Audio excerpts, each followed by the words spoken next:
Mathematics में आपको किस तरीके से प्रिपरेशन करनी चाहिए, आपको कंसेप्ट्स जल्दी रिवाइज करना है, दिस शुड बी योर की पॉइंट कि यार मैं पूरा एक बार सिलेबस फटाफट देख लूं। लेकिन भाई साहब उस कंसेप्ट के ऊपर तुम्हें बहुत सारे डिफरेंट वैरायटी के सवाल मिलते हैं, उन सवाल को डिकोड करना is something which is very important. 12th boards तो कंप्लीट हो गए हैं, खुश भी बहुत लग रहे हो, लेकिन बच्चा पार्टी अभी आपको CUET का प्रिपरेशन भी करना है। कुछ दिन है, CUET की प्रिपरेशन एकदम जोरों शोरों से चालू कर दो आप, ताकि आप अपने ड्रीम कॉलेज तक जरूर पहुंच सके। हाय बच्चा party, I am Shivani Sharma and I am your maths educator.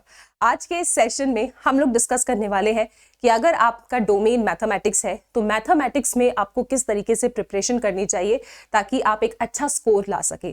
तो सबसे पहले मैं आपको बता देती हूँ, सबसे पहले जो आपको टारगेट करना है बेटा वो ये है कि अपने सिलेबस को समझो ढंग से। सिलेबस बिल्कुल आपका 12th वाला ही है, आप जो पढ़ चुके हो वो ही पूरे सेम टू सेम कंसेप्ट्स हैं, बस उन कंसेप्ट्स को आपको जल्दी जल्दी रिवाइज करना है। आपको कंसेप्ट्स जल्दी रिवाइज करना है, दिस शुड बी योर की पॉइंट कि यार मैं पूरा एक बार सिलेबस फटाफट देख लूं। ठीक है, उसके बाद सिलेबस देखने के बाद सबसे ज्यादा इंपॉर्टेंट CUET एग्जाम को क्रैक करने के लिए, मैथमेटिक्स डोमेन में अच्छा मार्क्स लाने के लिए है कि आप कंसेप्ट्स पे फोकस करें। आपको एक एक छोटी छोटी बातें पता होनी चाहिए कि अगर मैंने पढ़ लिया है सिमेट्रिक मैट्रिक्स, तो सिमेट्रिक मैट्रिक्स के ऊपर किसी भी तरीके का सवाल आए तो मैं उस क्वेश्चन को सॉल्व कर पाऊं। ठीक है, मुझे ऐसा नहीं सोचना है कि यार मेरे को तो सिर्फ इतना पता है कि A' is equal to A है तो मैट्रिक्स मेरा सिमेट्रिक है। लेकिन भाई साहब उस कंसेप्ट के ऊपर तुम्हें बहुत सारे डिफरेंट वैरायटी के सवाल मिलते हैं, उन सवाल को डिकोड करना is something which is very important. आपको पता है बच्चों, अभी ना मेरा CUET का बैच भी चल रहा है, हमने कुछ क्लासेस ली है। उन क्लासेस में I started with the chapter matrices and seriously इतने मस्त क्वेश्चंस है उसमें कि आपको ना पहले स्टार्टिंग में तो देख के लगेगा कि यार ये क्या पूछ रहा है, समझ ही नहीं आ रहा है। ऑल्दो तुमने कंसेप्ट सारे पढ़े हैं, लेकिन उस क्वेश्चन को तुम्हें अप्रोच करना ऑन द स्पॉट नहीं आएगा अगर तुमने उस टाइप के क्वेश्चंस प्रैक्टिस नहीं किए तो। भाई डरो मत, मेरी क्लासेस में, मेरे बैचेस में सब कुछ कवर हो रहा है। हम हर टॉपिक के इतने सारे क्वेश्चंस प्रैक्टिस कर रहे हैं कि आपका कॉन्फिडेंस तो इंक्रीज होगा ही होगा। अब आप में से अगर कोई बच्चा जानना चाहता है मैम कौन सा बैच है, कहाँ से मिलेगा, कैसे होगा, तो पहले तो मैं आपको बता देती हूँ बेटा, दिस इज आवर बैच। ठीक है, rankers plus batch for CUET science domain. आपको साइंस डोमेन लेना है, आपको मैथमेटिक्स का क्लास मिल जाएगा। ठीक है, आपको मेरी मैथमेटिक्स की क्लास मिल जाएगी, बहुत ही ज्यादा एकदम अफोर्डेबल प्राइजेस पे है, आप बिल्कुल अभी इसे ले सकते हो। This offer is valid only till March 27, मतलब कल तक के लिए ही वैलिड है, क्योंकि अभी ना आपको till March 27 you are basically getting 60% off. लेकिन इस 60% ऑफ को लेने के लिए और बैच में एनरोल करने के लिए आपको कोड यूज करना पड़ेगा SS12। ठीक है, ताकि आप इस बेनिफिट को ले पाए। बच्चों मैं सच बता रही हूं, इट्स नॉट डिफिकल्ट। आप अगर अच्छा स्कोर करना चाहते हैं तो इंपॉर्टेंट ये है कि आपको पता होना चाहिए कि कैसे क्वेश्चंस आते हैं, आपको किस टाइप की क्वेश्चंस की प्रैक्टिस करनी है, एग्जाम का डिमांड क्या है। ठीक है, मुझे इस लिमिटेड टाइम में कैसे क्वेश्चंस को सॉल्व करना है। Paper is not difficult, questions difficult नहीं है, लेकिन अप्रोच बहुत इंपॉर्टेंट है कि आप कैसे अप्रोच कर रहे हो।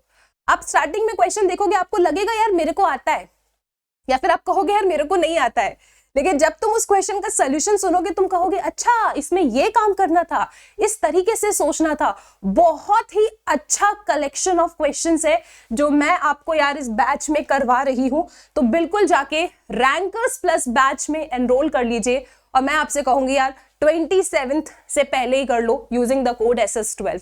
We are discussing so beautiful questions on each and every topic and I am promising you कि यार तुम्हारे एग्जाम से पहले तक सब कुछ उसमें कवर होने वाला है।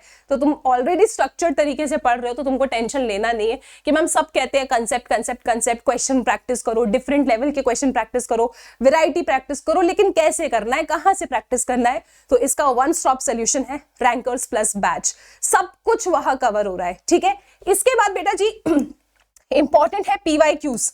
आपको आइडिया होना चाहिए कि इस एग्जाम में सवाल पूछे कैसे जाते हैं। ठीक है, तो ये again everything we are discussing here. Next important है ट्रिक्स। आपको पता है आपके ये जो पेपर है ना, इट्स एन MCQ पेपर। तो यू शुड नो कि मुझे कम समय में किस तरीके से क्वेश्चन को अप्रोच करना है, मैं कैसे ट्रिक्स के थ्रू अपने क्वेश्चन को सॉल्व कर सकता हूं, कैसे मैं अपना टाइम सेव कर सकता हूं। ये सारी की सारी चीजें हम अपनी क्लासेस में डिस्कस कर रहे हैं। हमें अपना एक अप्रोच बदलना होगा ताकि हम मैक्सिमम क्वेश्चंस को टारगेट कर सके और सही तरीके से सॉल्व कर सके। आपको बिल्कुल भी स्ट्रेस नहीं लेना है। रैंकर्स प्लस बैच में सब कुछ कवर किया जा रहा है, एवरीथिंग फ्रॉम एकदम जीरो से। तो तुम बिल्कुल अभी से बिना टाइम वेस्ट किए कि यार मैं अप्रैल से पढ़ूंगा, मैं तब पढ़ूंगा, भाई ये सब मत करो, अभी से पढ़ना स्टार्ट करो, ठीक है। इसके बाद बेटा आपको लास्ट में ये देखने के लिए कि क्या आप टाइम मैनेज कर पा रहे हो या नहीं, क्योंकि टाइम मैनेजमेंट इज इंपॉर्टेंट। तो आपको मॉक टेस्ट भी देना होगा।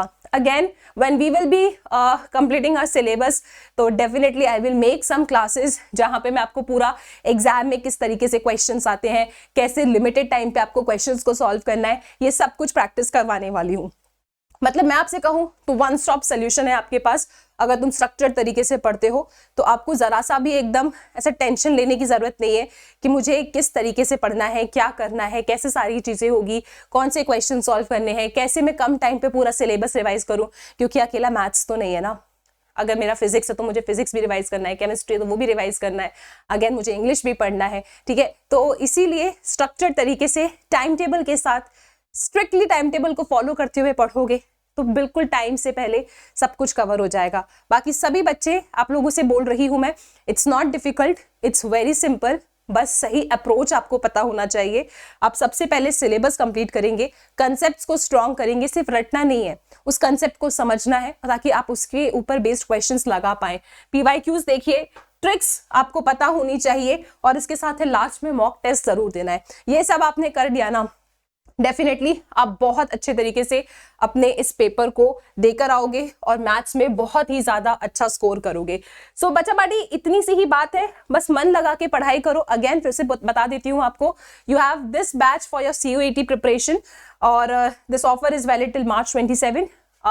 Definitely you can enroll into the batch by using the code SS12। मिलते हैं क्लासेस में, बहुत ही अच्छे तरीके से हम क्वेश्चंस प्रैक्टिस कर रहे हैं। Thank you so much and all the very best. Unacademy. Let's crack it.